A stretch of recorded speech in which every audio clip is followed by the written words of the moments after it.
মানে আনন্দে হেসে হেসে কথা বলছে, হঠাৎ করে বিশাল ঝগড়া লেগে গেল। কেন লাগলো?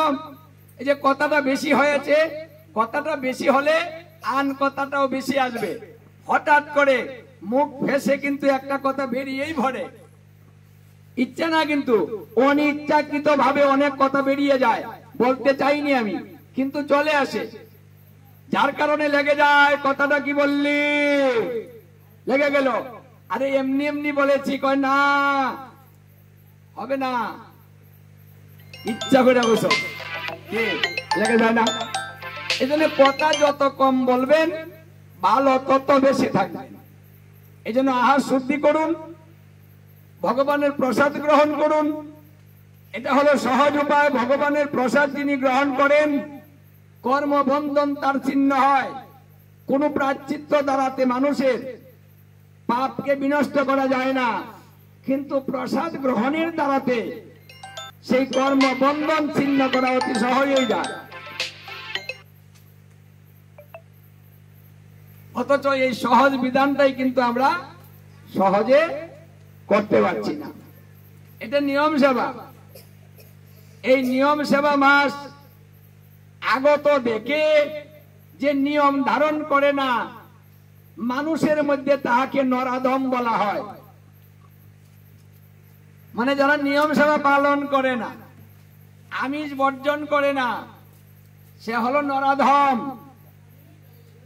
মানে ভগবান তাকে পছন্দ করেন না, তার কাছ থেকে মুখ ঘুরিয়ে নেন। আমি সুযোগ দিয়েছি, 11 মাস তুমি কিছু করতে পারোনি, তাই তোমার জন্য আমি 1 মাস সুযোগ করে দিয়ে নিয়ম সেবা দিয়ে দিলাম। 1 মাস তুমি নিয়ম ধারণ করো, 1 মাসের মধ্যেই তুমি তোমার সমস্ত অপরাধ খণ্ডন হয়ে যাবে। এটা সুযোগ। আমরা সুযোগটা গ্রহণ করছি না, নিয়ম ধারণ করি না। এই নিয়ম মাসে আমরা আমিষ বর্জন করতেছি না, যারা করতেছে না, থাকতে পারি না। কেন থাকতে পারেন না? এখন যদি কেউ পরিবারের মৃত্যুবরণ করে 1 মাস খান না, হ্যাঁ, যদি কই না 11 দিন, কয় না হবে না 11 দিন, 1 মাস খাবো। মানে 1 মাস খাওয়ার জন্য পাগল হয়ে যান। 11 দিন কইলে মানেন না, কমাবেন না, 11 দিন না করে 1 মাস খাবেন। ভালো কথা, খান। 1 মাস যদি কেউ মরলে শখ করে খেতে পারেন, তাহলে ভগবান যে আদেশ করলো যে তুমি নিয়ম সেবা 1 মাস ধারণ করো, তোমার সমস্ত অপরাধ আমি ক্ষমা করে দেব, এই কাজটা কেন পারি না? মানে শাস্ত্র কথা মানি না, ওটা জোর করে করবো আমরা। কিন্তু যেটা ভগবান নির্দেশ করলেন, গোবিন্দ বলে দিলেন যে তুমি এই কাজ করো, তাহলে তোমাকে আমি ক্ষমা করে দিব। 11 মাস তো তুমি অনেক কিছু করেছো, তাই তোমার জন্য সুযোগ করে দিলাম, তুমি 1 মাস করো, সবকিছু ক্ষমা করে দেব। কিন্তু সেটা আমরা করতে পারছি না। আর যেটা করার দরকার নেই সেটা জোর করে চাপিয়ে দিব, জোর করে করব। তাহলে আমাদের দুঃখ দুর্দশা হবে না কেন? আমরা তো নিজের ইচ্ছা মতো সবকিছু করতে চাই, মানে গোবিন্দের নির্দেশ তো আমরা মানছি না। কথা যদি না মানা হয়, তাহলে তার প্রতি সদয় কিভাবে হয়? যে কথা মানে না, যে সন্তান, মাতা পিতা কি সেই সন্তানকে ভালোবাসে? বাসে না, দেখতেই পারে না, তাই না? মায়েরাই বকা দেয়, কতি মর, তোর মতো সন্তান থাকা না থাকা এক কথায়, আগে জানলে গলার টিপকে আগেই মারতাম। কি বলে না গো? দুষ্ট সন্তান কেউ দেখতে পারে? পারে না। তাই যারা গোবিন্দের কথা মানে না, তারাও তো দুষ্ট সন্তান। গোবিন্দ কিন্তু তাদের প্রতি সদয় হয় না, খুশি থাকেন না, এই জন্য দুঃখও যায় না। আমাদের এইগুলা বুঝতে হবে। পরিবারের সবাইকে নিয়ে এই নিয়ম সেবা ধারণ করুন, কথা মানুন। কারণ যদি জনমে জনমের অপরাধ আমরা এক নিয়ম সেবার মাধ্যমে খণ্ডন করতে পারি, তাহলে এই সুন্দর একটা সুযোগ আমরা কেন হাতছাড়া করছি? যে মাসে গোবিন্দ ভক্তের কাছে ধরা দিয়েছেন, তিনি প্রমাণ করে দিয়েছেন যে তুমিও যদি 1 মাস এইভাবে তুমি আমাকে ভালোবাসো, তুমি আমাকে ঠিক এইভাবেই পেতে পারো। এটা ধরার মাস, ধরার মাসে ধরবেন না কেন? গোবিন্দ ধরার সুযোগ দিয়ে দিলেন।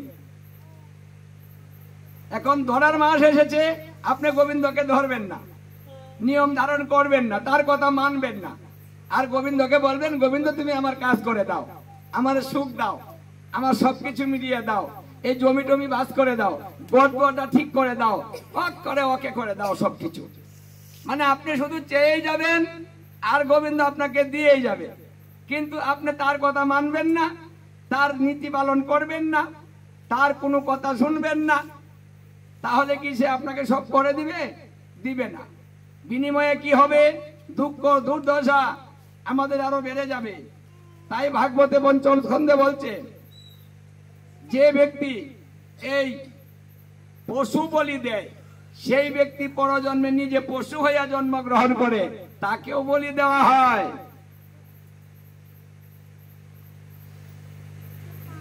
আবার বলবেন বেশি বেশি বলছি, হরে কৃষ্ণ, মানে আমি বেশি বলছি না, আমার বলার কিছুই নাই। শাস্ত্রে বলছে, ভাগবত বলছে যা, আমি সেটাই বলে যাচ্ছি। মানা না মানা আপনার ব্যক্তিগত ব্যাপার, যার যার জ্বালা ভোগ করবেন সে, কেউ কাঠটা ভোগ করবে না। সংসারে যারা আছেন সবাই কিন্তু যার যার কর্মফলে ভোগ করবেন, তাই চিন্তাটাও কিন্তু যার যারে, সকলের চিন্তা নয়। একা এসেছেন, একাই চলে যাবেন, কর্মটাও একাই করছেন, সে ভোগটাও একাই করবেন, সবকিছুই তো একা। ভাগের কিন্তু কেউ নাই, কেউ ভাগ নিবে না, যার যারটা শেষেই নিয়ে যেতে হবে। মানুষ মৃত্যুবরণ করবে, সঙ্গে কেউ যাবে না, কিন্তু কর্মফল তার পিছু ছাড়বে না। ওই কর্মফল কিন্তু তার সঙ্গেই যাবে, এটাই তার সঙ্গের সাথী। যার যার কর্মফল তার সঙ্গে যাবে। কোন দেহ প্রাপ্ত হবে, কোন গতি প্রাপ্ত হবে, কোন জুড়ি প্রাপ্ত হবে, সে কোথায় যাবে, সেটাও কর্মফলের দ্বারাতে নির্ধারণ করা হবে। তখন তার পুনরায় জন্ম লাগলে জন্ম দিবেন, কোন জুনি প্রাপ্ত হলে জুনিতে দিবেন, নরক যাওয়ার দরকার হলে নরকে পাঠাবেন, স্বর্গের প্রাপ্ত হলে স্বর্গে পাঠাবেন, যদি নিত্যালয়ে যেতে হয় তাহলে নিত্য ধামে গমন করিয়ে দিবেন। সবটাই আমার উপরে, যার যার উপরে। এই জন্য আসুন, আমরা যারা এই বছর করতে পারছেন না, এখনো সময় আছে, যদি কিছুদিনও করতে পারেন, কিছু তো হলো, পুরনো মাস যদি নাও হয়, যে কদিন বাকি আছে সেই বাকি যদি করতে পারেন তাহলে অর্ধেক তো পাবেন। পরিবারের সবাইকে নিয়ে কাজটা করুন, সংকল্প করুন যে আমি এই বছর করতে পারিনি, আগামীতে করব। এই সংকল্পের দ্বারাতে যদি কেউ সংকল্প করে কাজ না করতে পারে, নিয়ম ধারণ না করতে পারে, তার মৃত্যু হয়, তাহলে সেই ব্যক্তি বিনা বিচারে ভগবত প্রাপ্ত হয়।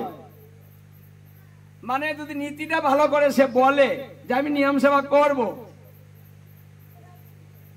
এখন সংকল্প করুন, আগামীতে করবেন, যদি থাকেন তো করবেন, থাকলেন না তাহলে এই সংকল্পের দ্বারাতেই মুক্তি হবে। সুযোগ কিন্তু আমাদের হাতে অনেক, কিন্তু আমরা সুযোগ গ্রহণ করি না। যেমন বৈষ্ণব